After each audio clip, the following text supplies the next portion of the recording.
No? So we had a You couple can go whenever you want. We're not live. Okay, alright, cool. Guys, welcome to 1 Million Cups. We got some new faces today. Raise your hand if you're new to 1 Million Cups. Woo! Oh, put your hand up there, the coach.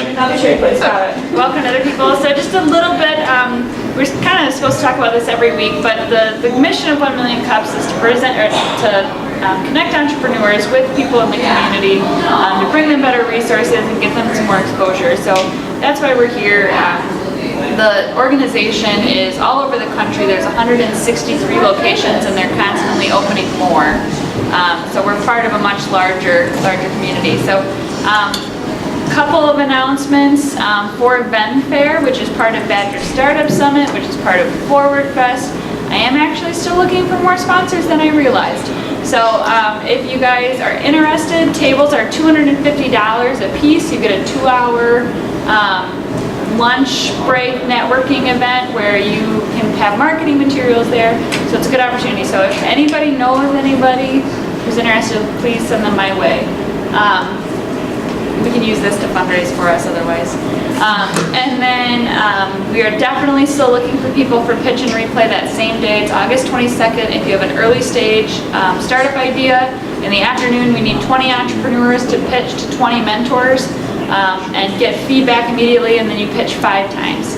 So it's a really cool event in the afternoon, and we definitely need more startups. So if you know anyone who's got an idea, who wants to kind of flush it out and get some immediate feedback, that'd be great. What else? The perennial call for more presenters. Yes. If you are or know someone who could be up on this stage, get in touch with us. We've got spots coming up Very soon. later in the month. Yeah. All right. I think that's it for me. So we'll go around the room for those that are new and do introductions, and then we'll kick it off with UpRaise. So I am Diana Pastrana. I work with M&M Office Interiors in Middleton, Wisconsin, and I'm the lead organizer of 1 Million Cups. My name is Josh Helling. I'm an entrepreneur with a background in software product development. I work with startups and small companies on technology and product strategy. Okay, I'm Jaya. I work with UpRaise as a community collaborator. I'm Kyle Carlinshaw, and I work out of state. That's all you need to know about what she does. It's not the CIA. CIA. I'm DK Knudten, and I collaborate creatively with a wide variety of companies and individuals on everything from custom writing to full-born nonfiction branding. Dan LaCloche, I'm a content marketer, and my company is DLC. Go ahead. My name is Julia. I am a marketing strategist and I work with UpRaise. I'm Danny Anderson. I work with Baker Tilly. My name's Phil Geiger. I am ex-Epic, and then I've spent the last year educating people about Bitcoin. John Helt, Masscase Products. Kurt Peterson, co-founder of 32 Auctions, platform for hosting and managing silent auction fundraisers. Nicholas Kartos with Jim Nandy, the easiest way to sell and buy athletic space.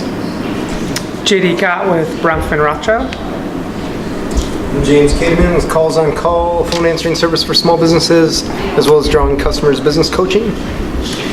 Alex Vang with PDS&I Ultrasound Services. We offer low-cost alternative ultrasound. Morning, my name is Matt. I work for HumanScale, an office ergonomics company, and I specialize in making workspaces a little bit more healthy, active, and comfortable.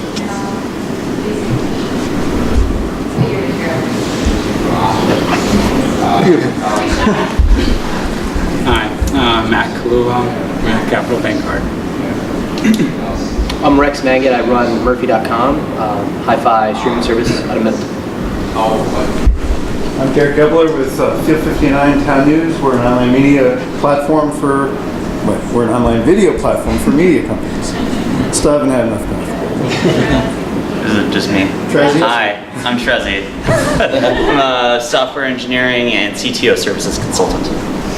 Wow, that was the most disorganized introduction we've ever had, guys. Thank you for getting through that with us. What pattern we're going to go. Yeah, we haven't figured it out with the new space yet. We'll get there. Bear with us.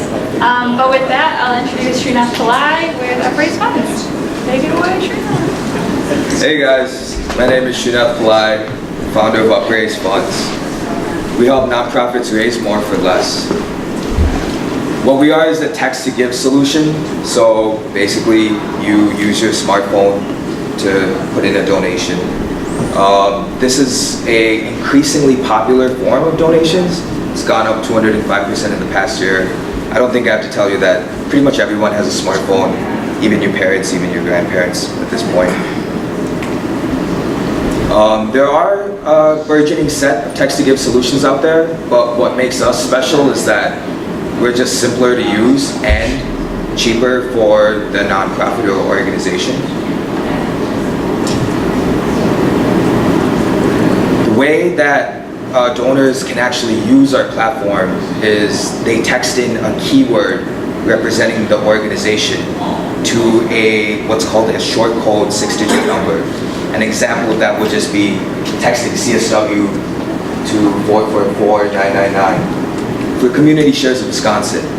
And so this makes it really easy for them to donate, but it also makes it easy to explain to people how to do it, because you just text that and then you follow the prompts. Prompts will look something like this. This is after you text, if you text CSW to 444-999, you'll see this. It'll give you a welcome message for the organization. It will ask for your name and then your pledge amount. Once you put in your pledge amount, it gives you a thank you and an ability to fulfill the pledge amount with the donation. The donation link takes you to a secure payment form, and after you process your donation, you get a thank you and you're able to see the impact you're making to the event. This screen right here is a mobile version of a kind of an event tracker, kind of like thermometers that other fundraisers commonly use. This live updates, so as donations come in and you're looking at it on your phone, it'll move. We also have bigger event screens like this, where it's kind of like a desktop version of that mobile layout, and you can see kind of the goal, what's been raised so far, and then a list of people who donated with the option to donate anonymously.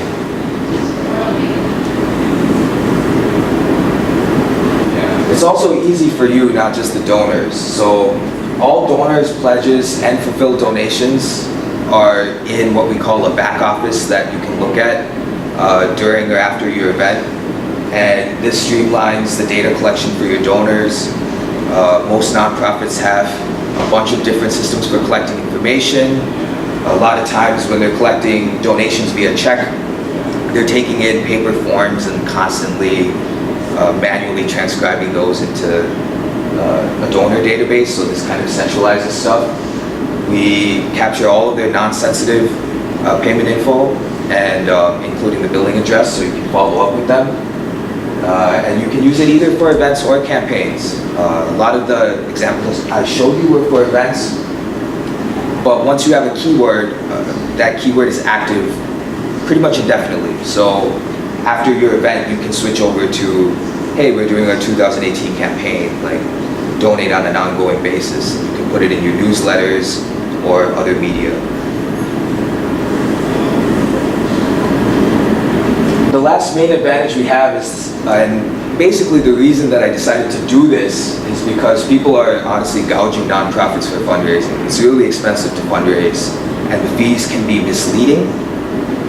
A lot of people don't include processing in their fees, or they don't include tiered fees that apply once you've raised a certain amount on their platform.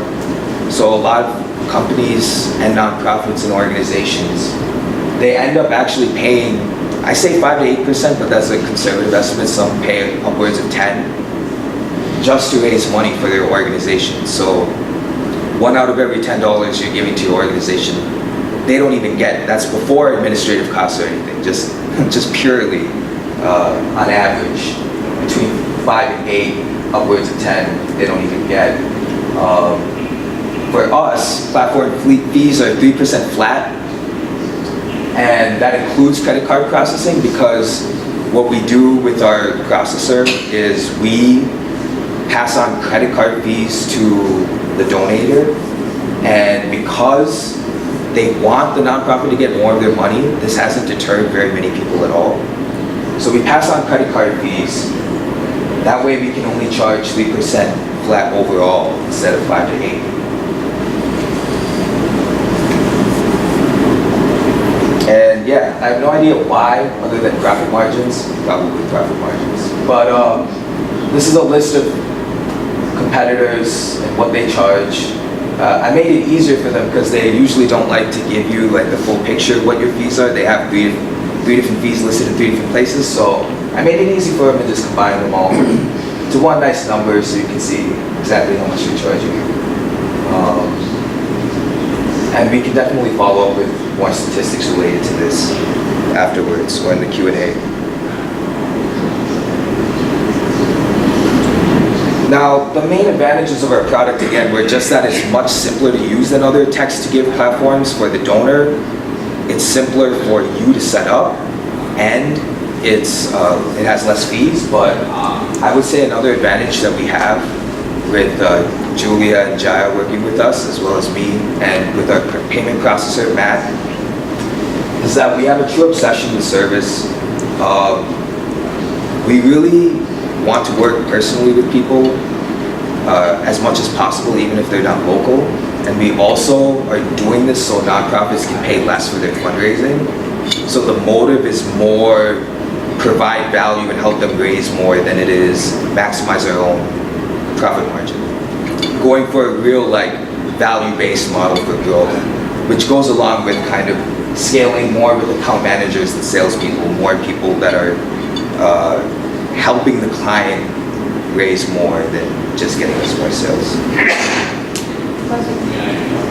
And with that, I'll take questions. You can see how the platform works for yourself. Promoting Community Shares of Wisconsin today. They're a great organization. They're an umbrella organization, so they help they help smaller nonprofits with the stuff that they can't afford to do themselves. And so they have about 60 local small nonprofits underneath their umbrella. And so you can text CSW to 444-999. Thank you.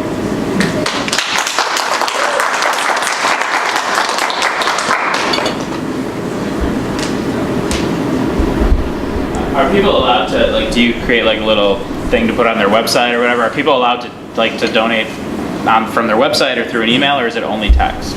Well, the base platform is only text, but we have donate buttons. Okay. And if you use a donate button, then you end up in the same donor flow that you showed? Yep, the same exact flow. The only difference would be instead of seeing the mobile screen, you would see something like this on your screen instead of this, unless you were... Right. Yeah. Sri, can you walk us through the donor director experience from the nonprofit side? Say I wanted to do something at an event. Yeah. What does it look like to me? Yeah, sure. So setup is very hands-off for them. So what it would be is we would just get on a call and get information we need to set them up. And that would be what keyword you want, and we'll check if it's available. So in this case, for community shares, they said, oh, we want CSW. We said, okay, it's available. Then we would say, what language do you want in the text prompts? So they can customize what these texts say. So in this case, they're well, our next event is pretzels, paddles, and pours. So we want the welcome message to say that, but everything else looks good with our standard text prompts. So they choose a keyword, customize the text prompts, and then if it's for a specific event, they show the goal that they want to set, the goal here, and then the colors they want to use and their logo and stuff. So let's say that I had a big event, I had multiple people, we all had iPhones or smartphones with the app on it. Yeah, it's not an app, by the way.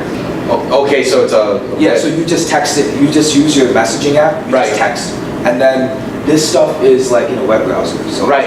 Well, I'm just thinking from the point of view of, hey, if I put smart devices in the hands of my people, and we mingle around saying, look how close we're getting. Yeah, look, your best friend just donated. Look, your business is your competitor just donated this much. That's a way to gamify the whole thing to make it kind of an auction situation. I call that maintaining an event presence. Yeah. But we definitely do that. We definitely have a lot of forms of just promotion and guerrilla promoting these events. Yeah, and then at the end, do I just wait for a check to show up, or direct deposit? Yes, direct deposit. So when you set this up, you're set up with a merchant account through our payment processor directly. So you will get deposits usually within 24 hours of whenever people donate. And any questions about payment processing in general, you can ask Matt in the back. He knows everything about that. Yeah, what's up? I'm curious, in that onboarding call, the things you described sound like they could be things that could happen without a human on your side. Of course. And I'm a software developer, so I know that. And that would be my instinct, to just give them a form, upload your stuff here, and do that. Yeah. But at least until we can't manage it, I've actually enjoyed going with people one-on-one, because we're also learning other features they might want. Sure. We're also seeing, because like we guess the pattern, right? We guess the pattern. Okay, everyone wants to be able to customize this, and this. But I don't run a nonprofit, so as I talk to people, I say perfect the pattern. As a programmer too, I take this mindset. Perfect the pattern manually, so then you can automate it. So we're not at the automated point yet, but for this, the automated point would just be a form. Right. But yeah, right now we're just kind of figuring out, we're trying to make sure that we have the pattern down before we automate. That totally makes sense. I guess as I was thinking that forward, given the mission, making a higher value, i.e. lower cost, donation platform available, Sure. Yeah. if I'm understanding the model right, that 3% is basically just, it's not straight profit, but only overhead, which is like cloud services and humans, comes out of that, right? So if you imagine scaling it up, am I correct to think that 3% could drop? You figure that out, you take the human out of the onboarding because you understand the pattern. Well, yes and no. Yes, theoretically, yes. But in practice, the margin is pretty thin with humans, yeah. I want to add something too. The other thing that we also do is we spend an hour with them talking about their marketing and how they're going to incorporate it into their event. And I think especially for these smaller nonprofits, as this might be the first text to give platform, trying to get their donors to buy into it is like very important for us, even if they raise like a small amount, to not give up. Sure. And I think that's why we also value creating relationships with these nonprofits. Yeah. So. And another thing to piggyback off that, so that I completely forgot until you gave us that, you reminded me of that, is that we make more the more they make. So the more you automate it, the less we're helping them make more. So that part is actually really important, because there's like small things about like how you use it at an event that could be the difference between $1,000 and like $50,000. Sure. So automating that, probably not worth it. Automating the form though, worth it. Well, and I think you can have two paths, because some people are going to be very, very savvy and be able to boom, boom, boom, I can take care of it. Other ones are going to need a little bit more hand-holding, especially if I'm putting on my persona hat. I see this mid-aged woman who's been in charge, who worked her way up from being a volunteer, who's now director of donations, and she likes Facebook but doesn't really know how it works and is digital savvy enough, but really doesn't mind having handhold. You're describing the vast majority of our clients. And that's also why... Are you talking about me? A little bit. Well, and also like we even had an organization who decided to put their goal at $50,000, even though they charged people $100 tickets. And so it's also like helping them process like, okay, like, is this a realistic goal? Or like, should we, because there is power in like, if you get to 8,000 of a 10,000 goal, like people will want to finish that off, versus if you get 8,000 to to a 50,000 goal, everybody's gonna give up. Well, are you going to capture those types of best practices and do blog posts and case studies? That's a really great idea. And member academies where you've got because I tell you, that's a huge infection vector for you guys. It is. So you can sign up for our newsletter, which we haven't created yet. You can sign up on our site though. Yeah, no, that will be in the works. Well, and I see the whole personality or person thing being a huge brand differentiator. Exactly. Because everybody's trying to get the people out of it. Nonprofits aren't about getting the people out of it. It's about getting people into it. Right. So being a company that supports that kind of philosophy, that meta philosophy, I think is a really nice brand differentiator. Yep, agreed. Can you talk about the alternatives if people didn't use software at all? And maybe how you can help them raise more money, or a model where, I don't know how many times you've implemented this. If you say that, or whatever the nonprofit was that you were working with. Yeah. They said, hey, we raised twice as much because we use this software. So You should tell the story about the Jewish Federation. I should. But first off, that's true. No, that's true.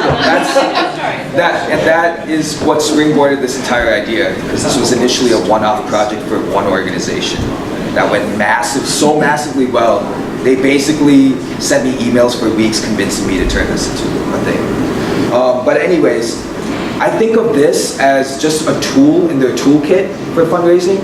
So while it is true that they may have raised twice as much because they use this, it's more like this is just another way we can fundraise. There's certain people you're capturing this way, there's certain other people you can capture with this. So we're trying to position ourselves as an addition, not a replacement, necessarily. Well, and I see it as a force multiplier, the same way with 32 auctions. Instead of having those Dutch auction things with the sheet that you sign up, there are people who don't want to do that because they don't want to see their names on it, but to do it on there and you've got that, it's a force multiplier. Yeah, definitely. And so the story about the Jewish Federation of Rochester, New York, I have a friend from UW that is from Rochester, went there after graduating, and his mom and her friend run the Jewish Federation of Rochester. And they've been fundraising with people writing checks and then filling out this really long form of details. And so they asked us if there was a way that we could fundraise digitally and reach everyone in the room. When they said reach everyone in the room, I thought, text-based thing. And I had worked with a text-based app recently. So instead of just giving them a donate button, I built this as a proof of concept for them. And they're like, okay, so we usually raise about 200K at this event. It's a pretty big event. They're like, we'll put the goal at 500K. And so you saw how the circle works? So right, we need at least 2 colors for this, right? So we programmed 2 colors in for this, but because they passed their goal, they needed a 3rd color to show what was going on after that. So they called me during the event to add a 3rd color. And then they called me during the event to add a 4th color. And that's when I was like, okay, they just 3x their goal. This is amazing. And now we have up to 4 colors and confetti. If someone 5x's the goal, then we'll add a color and tell them to refresh their event screen, but yeah. So they had that going on the screen, and then as people were donating, that number changed. Yeah, they saw it go up, and for that event, specifically the donator list was what helped, because then like all these really wealthy people saw the names of other really wealthy people there, and they're like, oh, I better be on there. With an and like, your name comes up, and the thing kind of goes up, so people will know if you just put in a small one, kind of. So like, yeah. Is it possible to have them like build on their like phone bill and not do the credit card screen? So it is, but that's actually how a lot of the original text to donate things work.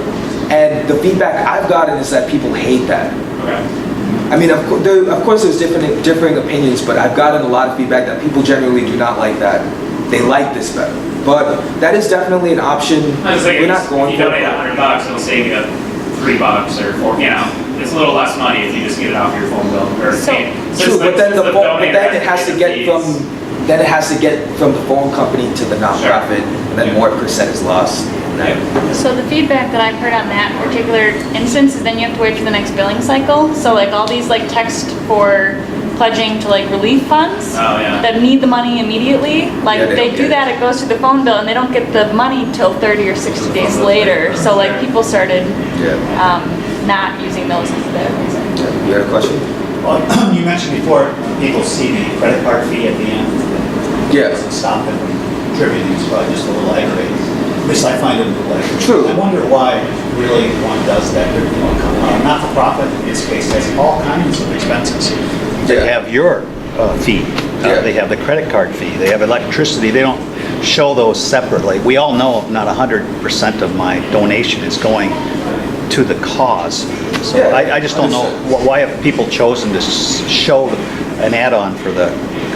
So the reason why I chose to do it is because this is not like an e-commerce or selling goods or services. This is something where people really want the nonprofit to have more money. They don't want, if they want to give 20 to the nonprofit, they don't want the nonprofit to get less than that, even though they understand that that happens. So more so than other types of payments, this is the payment where they're least likely to cancel it because it says 3.5%. And therefore, it's just much better for the nonprofit to not have to round their donations and stuff like that. But then for you, like as your margin, as your business grows, as you make more money, as you bring in more donations, your credit card rate will go down, but you're not getting any of that margin. You know, like if you just charged at 6% instead of 3% and didn't make that user pay, you would start making more and more of that second 3% as you process more transactions. If you get an interchange plus a rate or whatever, you know that's a potential bigger earnings for you in the future. Yep, and we understand that. Although, for reference, and I'm sure you already, I know this wasn't part of what you were saying, but we would like to keep it close to 3%. No, I'm not saying. But I know, but I'm saying you got charged 3%. I'm saying what you get charged. But yeah, I understand. Interchange rates go down with higher volume of transactions. Yeah. Understood. Yeah. Are you or do you intend to monetize the donor data on the back end? No, not actually. No. The thing is, we want them to use that data to help them raise more money. Them being the individual the organization. Yeah. So the data monetizes itself for us, kind of. Again, because we're more value driven. Them having the data gives them insights into how to maximize their donors, which makes us more money because it makes them more money. Yeah, absolutely. I guess I'm thinking in addition to that, like imagine the business scaled up, you've got tens of thousands of organizations and all the people who donated to them, you know who those people are, who they donated to. True. You know, I would think there's probably significant value in that list. There probably is. Right? There probably is. I'm not in the business of selling my soul, so. That's why I asked you were going to. Well, but then that's a good Not point. there probably is. Is that a differentiator then? That is a differentiator that says to the charity. And let me correct myself. There definitely is, not probably, and I'm aware. Sure. Yeah. But that becomes a differentiator because you say to the charity, you get the data, but nobody else does. Right. Well, then you say to the donor, you're not going to go get a bunch of spam because you did a nice thing to them. The only thing you're going to get is a closer relationship with the charity or the nonprofit. The exclusivity does make that relationship strong. Yeah. And that becomes a selling point. I would, for sure. Yeah. Have any of the smaller nonprofits that maybe are only raising 10 grand, like have they ever balked at the setup fee? Just, thinking that essentially makes Thought they might sometimes offer to waive it, and they said they've actually tried other ones where it's over 1,000. So for the most part, we keep it unless someone really can't afford it. And also, they only pay the setup fee once. So even if they have like 5 events in 1 year, they're only paying it once. Yep. What does your company look like 3 or 5 years from now, you think? 3 or 5 years from now, we're in the space of mobile fundraising, and we're probably a regional player. I would say with random sales across the country, across the US, but with a very strong presence in Minneapolis, Ann Arbor, Madison, Chicago. Those are the nonprofit centers around us. Madison and Ann Arbor per capita have the highest amount of nonprofits. Minneapolis is a strong market, Chicago is a strong market. So I'm not saying what would prevent you from being global at that point? Like, it's adapted. Yeah, this product will transform into something else once we go outside the US. It can't be the same because the whole structure of payments is, pretty much limited to the financial system in this country. But there's obviously interesting options with global payments that would make it slightly different. But it's a natural transition point, maybe after 3 to 5 years.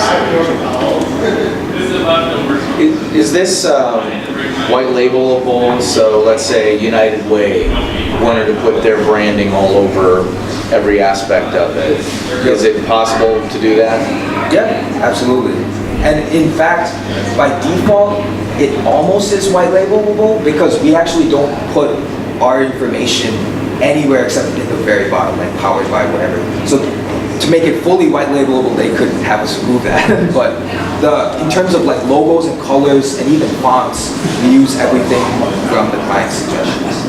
That would be a good thing to add to your presentation, is just demonstrate that. Yeah. I think visual people like me get it. Yeah, no, you're completely right. What I want to do is, I want to take this and do a breakdown of it and kind of say like, this is their logo, this is their font, etc. These are their colors. All right, we only have a couple more minutes. Final question: what, as we as a community, can do for you and UpRaise funds to help you? Just connect us to nonprofits that need to raise more. Don't want to pay as much for raising money. All right. Oh yeah, I forgot one last thing. All right, what's up? Thank you for presenting. We haven't given away swag in a really long time, but there you go. Thanks. You are now part of the 1 Million Cups Mug Club. So apparently we've been doing the Mug Club wrong at 1 Million Cups. I don't know if you guys know this. Normally we have a presenter give away a mug, but I've been talking to people over like 1 Million Cups all over the world or nationally. And what the Mug Club is if you have attended 10 1 Million Cups events within the last whatever, then you get to become part of the Mug Club. So raise your hand if you've been here once. Well, we're all here, so. Twice? 3 times? 4 times? You guys have been here more than 4 times. Did you put your hand up? Oh, yeah, but we've already got mugs. Yeah, I've got a mug. Oh, you got mugs. Well, okay. So then the idea is, all right, we're going over here. You can join our Mug Club today because I'm not an auctioneer myself.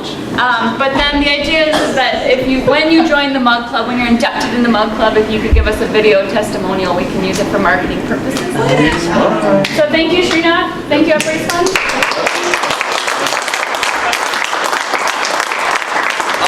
I just want to say one thing too, just so people understand how big